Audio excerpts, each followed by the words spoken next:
Okay, in the Thermablade, due to the battery, the circuit board, it weighs more than a regular runner. And I've weighed this ePro CCM versus a Thermablade. They're both a 263 size. Here's a 263 set Thermablade. So kick on the scale here, put the Thermablade on. There's 299. I measured 300 earlier. And that's with the battery that's in here, and the foam piece, and the circuit board, and the runner, and the fastener. And then this ePro over here, that's a 263 size. Right there it says 263 also. It weighs about 215. So the summary is the Thermablade is 300 grams, CCM ePro is 215, difference of about 85 grams. And that's about what this stack of nickels weighs. Put the stack of nickels on there. Each one weighs 5 grams apiece. So Thermablade's equal to this stack of nickels.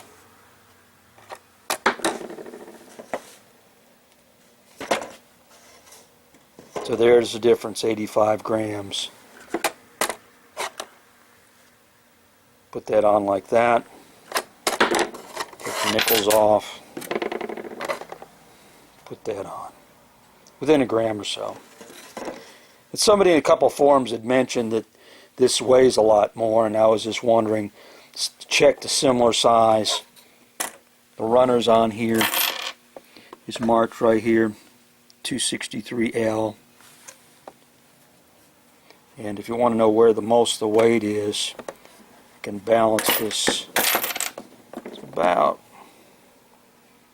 right here.